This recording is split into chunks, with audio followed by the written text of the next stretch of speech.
T'es la seule qui me posera cette question. Ah ouais? Là, je vais balancer un truc que j'ai encore jamais balancé. Je me suis dit, allez, je lui fais le cadeau, je lui... Oh Voilà. là là. Se choisir, plaisir, se choisir, orgasme, orgasmique, orgasme. Salut meuf. Salut Cassandre. Donc pour cette interview un peu spéciale en mode enquête exclusive, vous qui regardez la chaîne YouTube, vous aurez la chance de voir les magnifiques cheveux de meuf, dont je ne citerai pas le nom. Interview un peu spéciale parce que tu fais quelque chose d'illégal, qui est le graffiti. Tout à fait. Donc voilà, tu vas graffer des magnifiques clitoris sur les murs des villes. Oui. Et on va parler de ça aujourd'hui. Donc bienvenue sur Orgasmique. Merci Cassandre, je te remercie pour ton invitation. Comme je le disais, tu graffes pas n'importe quoi. Oui.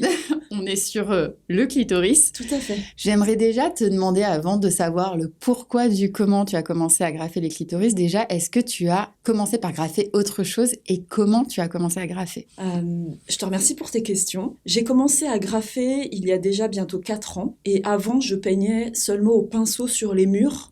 Donc ça a commencé au lycée où je peignais sur les murs. On avait un lycée où il y avait beaucoup de travaux et nos professeurs d'art plastique nous autorisaient à aller dans les anciens locaux qui allaient être détruits et peindre. Donc ça a commencé comme ça. Ok. Au début, tout était légal.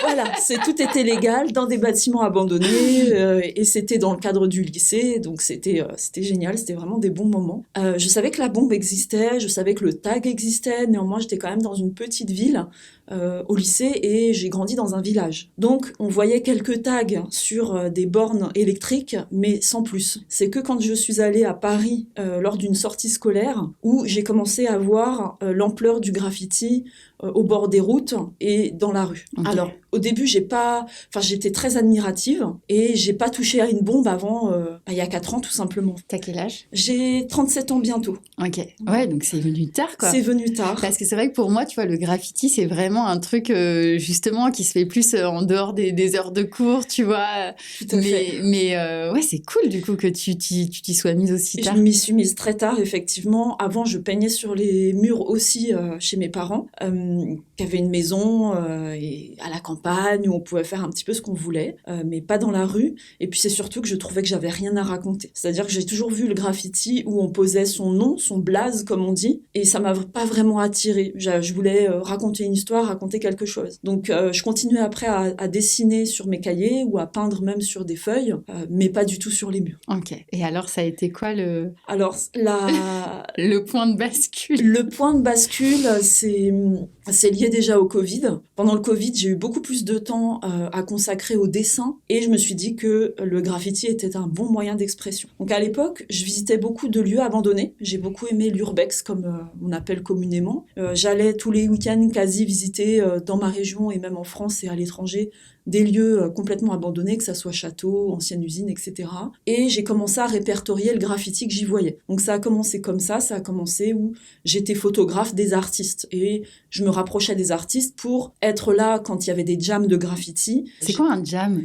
Un jam, c'est comme un festival, où on a beaucoup d'invitations de crews différents, donc des groupes de graffeurs, et où ils prennent des murs à un moment donné et ils se mettent à graffer. Donc soit il y a un thème donné et à ce moment-là, il va y avoir par exemple un fond bleu ou un fond rouge qui va être fait et ils vont tous se mettre d'accord sur un thème déjà coloré, ou alors sur une thématique particulière. Ça peut être tout simplement une dénonciation liée à la politique ou aux guerres, c'est souvent ça. Et ils vont se mettre à peindre pendant une journée ou deux. Ah, je pensais que c'était plutôt personnel, tu vois, le graffiti, je le voyais pas comme un truc spécialement de groupe. Alors, quand il y a des jams, ça va être vraiment en groupe, c'est-à-dire que les artistes se connaissent entre eux et vont s'inviter à une jam. Après, il y a, dans les crews, justement les groupes, il y a des graffeurs qui appartiennent à des groupes, donc c'est souvent constitué d'amis, c'est-à-dire tel artiste connaît un tel, il a envie de créer un groupe avec lui, et c'est lui qui va induire les valeurs de ce groupe, et ils vont constituer un groupe. Souvent, c'est 3 lettres, qui, des fois, ils représentent ces groupes-là. Par exemple, au bord de la route, tu vois 3 lettres décrites.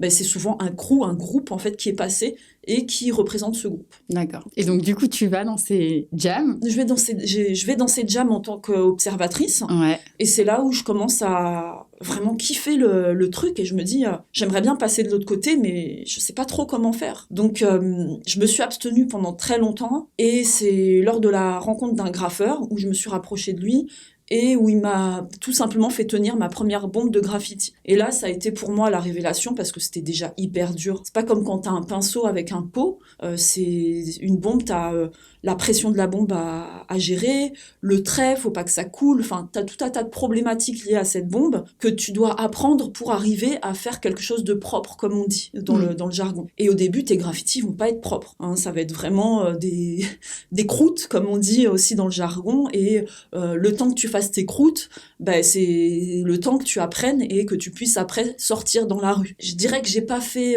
vraiment cet ordre-là, je dirais que je suis allée direct dans la rue et j'ai des croûtes qui existent encore un petit peu dans certaines villes. Qu'on ne dira pas, du coup. Qu'on ne dira pas. Mais oui, j'ai des croûtes à moi. Et quelques années après, en repassant devant, je me dis, ah oui, j'ai quand même fait sacrément des progrès sur le trait, etc.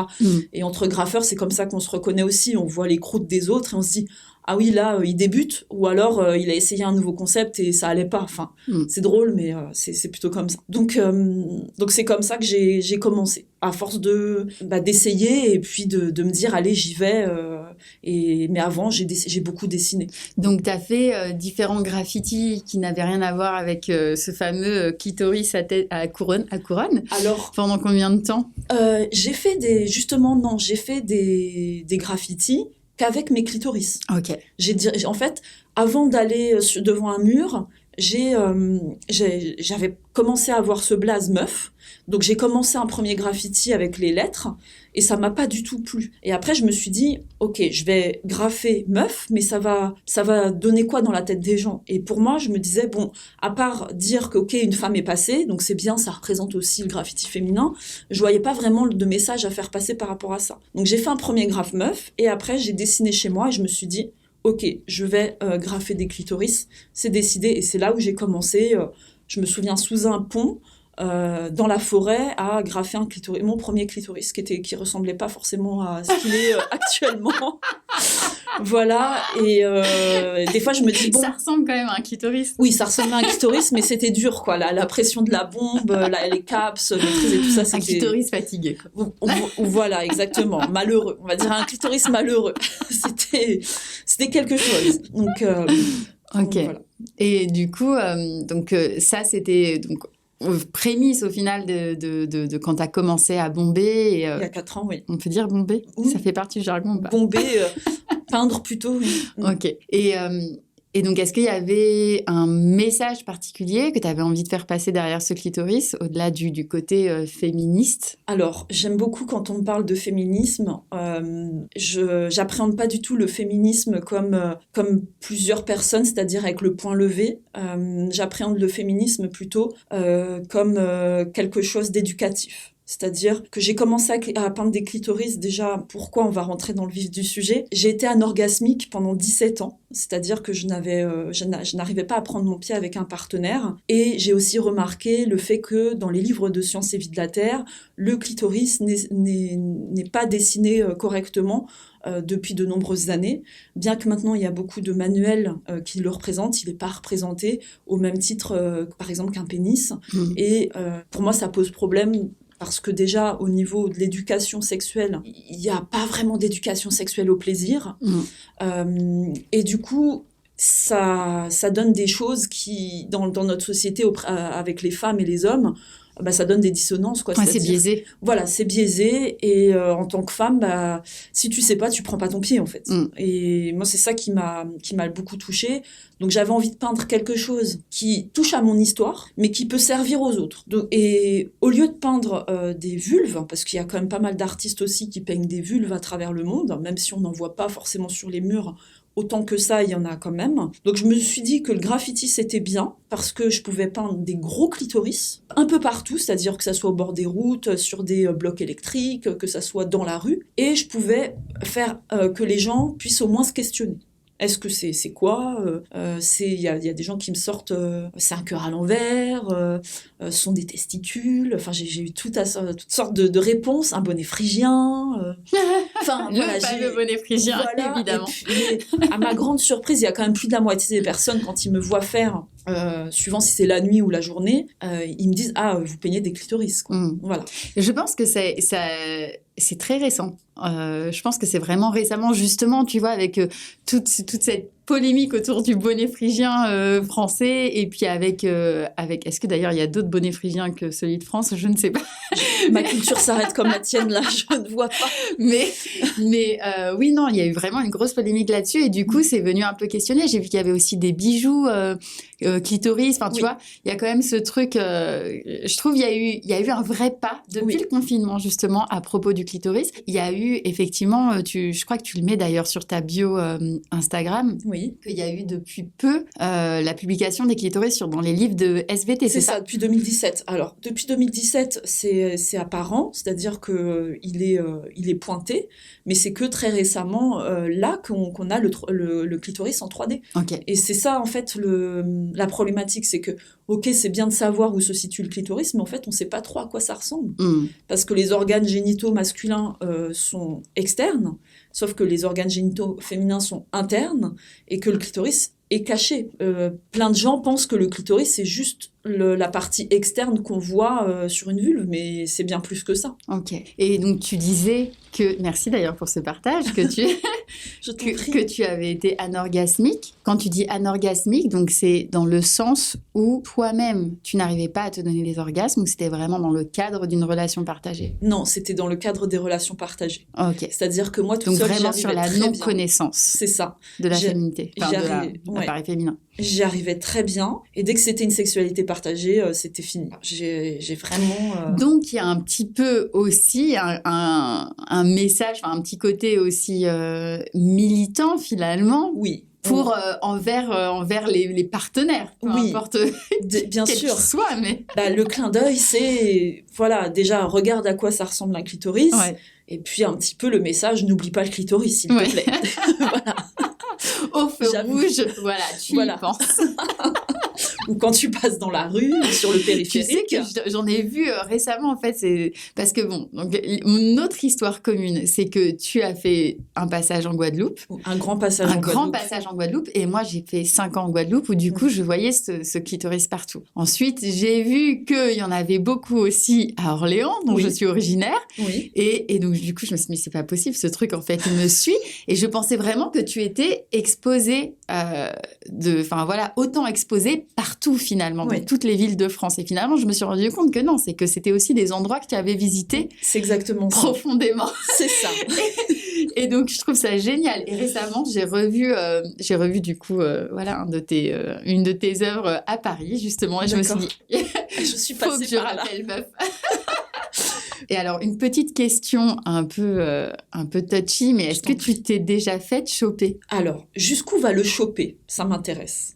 Est-ce que tu t'es fait choper en train de graffer et que vraiment, genre, t'es dû aller à la police rendre des comptes? Non. Tu vois, ta table est en bois. Je touche toujours du bois. Alors, tu risques beaucoup? Tu risques déjà, dans le milieu, c'est ce qu'on dit, que ton blaze soit pété, c'est-à-dire que finalement tu es répertorié et que tu ne puisses plus faire ce blaze. Ah oui, bah oui. Je me suis déjà fait réprimander en Guadeloupe par la police municipale. Ils ont été cool alors. Oui, ils sont arrêtés, ils m'ont dit est-ce que c'est vous qui étiez en train de peindre? J'étais en train de mettre ma bombe dans mon sac et j'ai dit je voulais essayer un truc. Et en fait, si tu veux, ils n'ont pas compris que c'était moi qui avais fait le clitoris. Et ils m'ont dit, circulez madame, vous n'avez rien à faire là. Par contre, à Paris, dernièrement, où j'étais en train de peindre avec une autre artiste, oui, là, ils sont arrêtés. Par contre, ils n'avaient aucune envie de descendre de la voiture. Donc, j'étais en train de faire mes remplissages et ils m'ont interpellée. Et ce qui est assez drôle, c'est que c'était sur un mur qui était complètement explosé, c'est-à-dire qu'il y avait du graffiti partout. Et moi, j'ai toujours tendance à dire, mon clitoris, j'arrive à le caser entre plusieurs peintures. Et là, j'avais un petit espace assez sympa et j'ai pas réussi à finir. Donc les gens dans le milieu, ils voient les couleurs, ils savent très bien que c'est moi qui je suis passée par là, j'ai pas fini. Et donc après, on est parti à pied. Mais je ne suis jamais allée encore au poste pour ça. Ok. Après, ce qu'on risque, c'est souvent donc que ton blaze soit répertorié, donc que ton nom, ton identité soit en adéquation avec le symbole. S'ils ont vraiment envie de t'embêter, ils vont chercher un peu partout où tu es allé. Et puis, ils vont vouloir que tu fasses des TIG, donc que tu puisses recouvrir ce que tu as fait. Dans le pire des cas, tu recouvres aussi tes petits copains, hein, c'est-à-dire que tu dois aller recouvrir les graffitis des autres en TIG. Sinon, grosse amende. Et après, dans le milieu, oui, j'ai déjà discuté avec des graffeurs où c'est des grosses amendes. Ça dépend ce que tu as fait, si c'était sur un train ou si t'es dans la rue. Et voire même, ça peut être, si t'es en privé, c'est-à-dire les autoroutes, ça peut être carrément Vinci qui vient et qui te demande d'amener la sableuse pour nettoyer ton graphe. Ah ouais. Donc ça peut être des frais, je dirais, entre 1500 et 5000 euros pour enlever un graphe, donc pour ton graphe. Voilà. Ah oui, donc il y a quand même une prise de risque. Il y a une prise de risque. Et est-ce que cette prise de risque, toi, est-ce que c'est une partie qui te fait kiffer ? Alors, qui me fait kiffer, c'est pas la prise de risque qui me fait kiffer. Parce que souvent, dans le graphe, j'imagine qu'il y a quand même cet élan, en tout cas, dans le fait de graffer dans la rue. Pour la plupart des graffeurs, oui. J'imagine qu'il y a quand même cet élan, justement, d'aller faire quelque chose d'interdit ou en tout cas Tout à fait. Qui n'est pas accepté par le système, quoi. Oui, donc, tout à fait. Alors, l'adrénaline, je vais pas mentir, je l'ai eu beaucoup au début, notamment sur les routes. Parce que les routes, déjà, tu mets ta vie en danger parce que tu n'es pas à l'abri qu'un camion fasse une dérive et te culbute, hein, parce qu'il n'y a que la barre de sécurité et le mur à côté de toi. Donc, la barrière de sécurité, on sait très bien que ça se plie très vite, surtout sur des routes où les gens roulent déjà à 70 jusqu'à 130, voire des fois même plus. Donc, c'est toi et ta chance, j'ai envie de te dire. Donc, moi, j'avais l'adrénaline plutôt par rapport à ma sécurité. Après, l'adrénaline de se faire prendre, je suis un humain, donc je suis pas imprenable, mais je dirais que je prends beaucoup de précautions. C'est-à-dire que je suis quelqu'un qui est capable de peindre une pièce en 3 heures s'il le faut. Alors que c'est vrai que, ayant déjà peint avec plusieurs personnes, d'autres personnes, il y a des personnes, ils vont prendre 20 minutes et tant pis s'il y a des gens qui passent. Tant pis si la police passe, ça sera leur chance ou leur malchance. Moi, par exemple, il y a des endroits ou des pays que je ne citerai pas, où j'ai dû... le plus long que j'ai fait, c'est 5 heures pour arriver à mettre une pièce. Parce que tu t'arrêtes dès qu'il y a quelqu'un qui passe. Je m'arrête. Il y a des pays où il faut savoir, il y a beaucoup de dénonciations. Il y a des gens qui ne dorment pas la nuit, qui ont des problèmes de sommeil, qui vont descendre, qui vont fumer une clope, qui vont promener leurs chiens. Il y a des prostituées. Il y a c'est la nuit en fait. Hein, t'es dans la rue et où la dénonciation est très forte. Donc là, moi, dans ces pays-là, je ne joue pas. C'est-à-dire que je suis là, je passe et je suis capable d'aller faire tout le tour de la ville, me promener ailleurs. Et s'il faut remettre juste une couleur pendant 5 minutes parce que c'est un petit créneau que je sens, je vais mettre une couleur pendant 5 minutes et je vais refaire le tour. Ça, c'est quand je suis vraiment déterminée à peindre une pièce dans une ville, dans un pays. Mais comment tu te motives en fait ? Parce que je me dis que encore quand tu es en groupe et que tu te dis allez, ce soir on y va, tu vois, comme les jams dont tu parlais tout à l'heure, mais quand tu es toute seule, j'imagine en voyage et que tu dis tiens en fait là je vais poser un kit donc ce soir je vais me réveiller quoi, à quelle heure tu te réveilles, 2 heures peut-être? Alors justement je pensais que tu allais me demander ma routine donc t'en as une, il y a une routine. J'ai une routine, oui. Comme je dirais, j'ai plus 18 ans, ni 20 ans. Et accessoirement, j'ai une vie professionnelle à côté et une vie familiale comme tout le monde. Donc, je m'organise, c'est-à-dire que je dors très tôt et je me réveille souvent à 1h30 du matin. Ouais, donc c'est vraiment, t'as l'envie, quoi. Voilà. Vraiment envie d'y aller. C'est ça. Donc, je me réveille à 1h30 du matin, je mange, je bois et je pars. Quand je dis je bois de l'eau. Parce qu'il y en a qui vont dire elle peint en état d'ébriété. Non. Et vraiment, je me suis toujours dit, justement, si je me fais prendre, j'ai envie d'être nette pour pouvoir répondre et pour pouvoir discuter avec les personnes qui viennent m'embêter, soit des badauds, parce qu'il y a des badauds aussi des fois qui s'arrêtent et qui viennent me parler. Soit le langage peut être positif ou négatif. J'ai envie de pouvoir parler distinctement à ces gens-là. Et je pars avec mes bombes, donc je m'habille déjà. Mais c'est ça aussi, tu t'habilles comment ? Parce qu'en tant que femme aussi, en pleine nuit, toute seule, je sais pas, si tu vas sous des ponts ou tu vas dans des endroits comme ça, comment tu t'habilles du coup ? Alors généralement je sais où je vais, c'est-à-dire suivant la destination où je vais, j'ai un peu la tenue passe-partout. Moi je m'habille beaucoup en noir. Ça dépend si c'est l'hiver, s'il pleut, j'ai une tenue qui passe vraiment un peu partout. Les chaussures pareil. Je dirais que j'ai une tenue où je peux faire autant de la route, autant de la ville. Enfin je m'adapte vraiment. Et puis Capuche, non? Capuche, ouais. Je me protège beaucoup, c'est-à-dire que je suis une grande frileuse, donc je mets des couches et des couches. Et capuche, oui et non.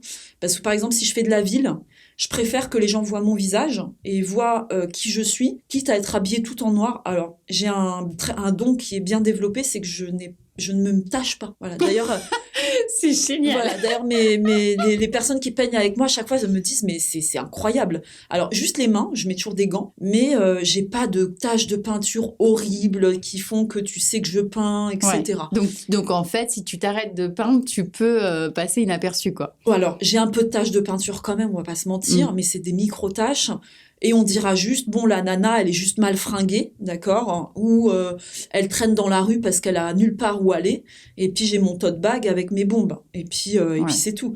Et le tote bag, moi, j'ai toujours trouvé ça génial parce qu'en centre-ville, tu sors ta bombe et tu la ranges assez rapidement. Et c'est quoi, du coup, le plus kiffant pour toi? Si c'est pas l'adrénaline, c'est quoi le plus kiffant pour toi dans le fait de graffer? Déjà, de passer un moment seul ou avec des gens que j'apprécie beaucoup. Je peins avec 1 à 2 personnes maxi. Ça m'arrive très rarement de peindre avec plus de personnes la nuit, déjà pour ne pas se faire repérer, et puis parce que j'estime que c'est un réel échange avec la personne. Humainement, quand tu peins la nuit, il faut quand même être sûr avec qui tu peins. Et puis, j'aime bien cette expression, si je tombe dans un trou, j'ai bien envie de savoir si la personne va m'en sortir ou pas. Donc du coup, je dirais que je peins plus avec 1 personne ou 2, mais pas plus. D'accord. Ok, ouais, donc c'est finalement un moment d'introspection, en tout cas de partage. Ouais, de partage, on discute énormément, on va se partager aussi des techniques, on va s'aider. Il y a plein de fois où on est en train de peindre, on ne parle pas parce que t'es aux aguets, c'est-à-dire faut regarder partout pendant que l'autre peint, bah toi tu chouffes, c'est-à-dire tu surveilles quoi. Clairement, on a des codes que je donnerai pas forcément ici, mais on a nos codes, c'est-à-dire qu'on se regarde. Moi j'ai des personnes avec qui je peins, on a juste à se regarder et on sait où on en est, s'il y a quelqu'un, s'il faut s'arrêter, s'il faut descendre de l'échelle par exemple, etc. Et puis oui, alors c'est pas l'adrénaline, moi c'est vraiment le partage et l'envie de faire passer ce message. C'est mon pourquoi. Tu sais, les chefs d'entreprise, les entrepreneurs ont toujours un pourquoi. Moi, mon pourquoi, c'est j'ai vécu 17 ans d'anorgasmie. C'est une souffrance, enfin, c'est quelque chose que j'ai intégré en moi, qui m'a fait beaucoup souffrir. Et je me dis, si au moins mon graphe peut servir à quelqu'un, au moins à se poser la question et à y penser et à le toucher, j'ai gagné. Donc tu vas pas arrêter? Non, j'arrêterai pas. Nous, en tant qu'artiste, on est engagé dans ce qu'on fait et j'estime que de toute façon, que tu portes un message ou que tu portes ton blaze est un message. Moi, je m'y retrouve pas dedans, mais les gens qui peignent leur blaze se retrouvent dedans. C'est leur blaze. S'ils ont décidé de s'appeler X ou Y, ça touche leur histoire et c'est leur façon de s'exprimer. De toute façon, c'est un engagement que t'as. Je dirais que c'est à la fois ton hobby, c'est à la fois ton truc qui est dans tes veines en fait. Je pense qu'il y a des personnes qui ne s'arrêteront jamais de graffer parce qu'ils ont ça dans le sang. Et après ils y trouvent leur plaisir. Et voilà, moi clairement c'est militant. Et la petite couronne alors au-dessus du clit, c'est le fait que les clitos sont rois. Clairement. Après, pas forcément relater l'histoire de la couronne dans le graffiti, mais ça a été un grand sujet. La couronne, c'est un symbole, effectivement, qui existe depuis très longtemps aussi. Mais là, pour moi, c'est que les clitos sont rois, oui. Remettre la place centrale aux clitos. Et c'est quoi la suite pour Meuf, alors? La suite, c'est beaucoup de peinture encore, beaucoup de voyages, encore plus d'engagement avec l'association Alerte Excision. C'est une cause qui me touche beaucoup parce que moi, j'ai toujours eu l'impression d'être excisée mentalement, je dirais, de ne pas ressentir de plaisir et d'orgasme avec des partenaires. Donc, c'est une espèce d'excision mentale. Et l'histoire de ces femmes qui sont excisées me touche réellement. Et je continuerai avec cette association. Et donc, voilà, des voyages, de la couleur, de la peinture, des rencontres. J'ai beaucoup de chance aussi sur mon chemin, j'ai rencontré énormément de personnes et je tiens à dire ça aussi. Il y a beaucoup de graffeurs qui vont te dire qu'ils se sont fait tout seuls, qu'ils ont retrouvé leur blaze comme ça. Mais à part les vrais vandales que personne ne connaît, il y en a qui on ne sait pas c'est qui, ils sont tout seuls, ils posent leur blaze comme ça un peu partout. La vie c'est quand même faite de rencontres et il y a forcément quelqu'un qui t'a tendu la main un jour sur ton chemin. Et moi d'ailleurs, je remercie ces personnes qui m'ont tendu la main parce que j'ai eu énormément d'échanges et qui m'ont aidé, que ça soit techniquement ou même une info, un truc. Il y a des gens sur ton chemin et c'est ce qui me plaît, dans tous les cas, dans la peinture, c'est que je rencontre aussi énormément de personnes, comme toi aussi, par exemple, et ça me permet de continuer et de me dire, je suis vraiment à la bonne place. Voilà. Ça me fait rire. Cette dernière phrase que tu viens de sortir me fait énormément penser à la phrase dans Astérix. Mais tu te souviens ou pas de ce moment où il parle et il dit oui, toutes ces mains tendues qui ont fait mon chemin. Je vois la rêve. Je vois la rêve. presque fait ça. Bah écoute, je t'assure Mais que... c'est vrai. Mais c'est vraiment ça. T'as raison. On se fait pas tout seul et en tout cas, oui, non, voilà. C'est un bouche à oreille. Mais c'est intéressant d'avoir ton retour parce que c'est vrai que le plus souvent, enfin voilà, moi je le disais tout à l'heure, il y a quand même ce truc, pour moi dans le graphe, en tout cas dans l'inconscient du graphe, de se dire que justement c'est un truc que tu fais tout seul, tu vois, avec ta bombe. Et je trouve ça fou que vous vous soyez trouvés, tu vois, qu'il y ait des crews et que voilà, c'est cool quoi. Moi, je ne fais pas partie de crew par choix personnel pour le moment, mais en tous les cas, j'ai des relations avec certains qui respectent mon travail et je respecte le leur. Et clairement, je le vois, personne ne se fait tout seul. Même un jour, si tu es devant un mur avec quelqu'un à côté qui te montre ne serait-ce qu'un petit truc ou que tu le regardes faire, t'es déjà dans l'apprentissage. Ouais, totalement. T'es déjà dans la démarche de prendre ce que l'autre a et le mettre à ta sauce. Et en fait, on est tous influencés comme ça. Que tu le veuilles ou non, tous les jours, c'est des images que tu manges par la pub, par la télé, parce que tu vois. Tout le temps. Donc tout ça t'influence. Donc au final, on vit dans une société où tu es influencé contre toi ou pour toi. C'est-à-dire que tu le veuilles ou non, t'es influencé. Et pour moi, même ça fait partie de ta construction personnelle et de ce qui tu es actuellement. Donc même le gars qui sort avec son squeezer pour taguer les rues, pour moi, il est influencé. Il a vu les tags de quelqu'un d'autre, il a vu quelque chose qui lui a donné envie d'aller taguer. Il n'y a pas de secret. Comment on fait, meuf, pour te retrouver, suivre tes aventures rocambolesques? Sur mon Instagram, sur meuf.one. Voilà. C'est tout. Ok, très bien. Merci beaucoup pour cet échange. C'était riche. Ouais, merci et à très vite. À très vite. Merci d'avoir écouté ce podcast. Si cet épisode t'a plu, tu peux le liker, lui mettre des étoiles ou le partager. Et si les sujets du plaisir, du féminin, de la sororité ou encore de la spiritualité t'intéressent, n'hésite pas à suivre Les Jouissifs sur Instagram et à t'abonner à notre newsletter mensuelle. Des bisous!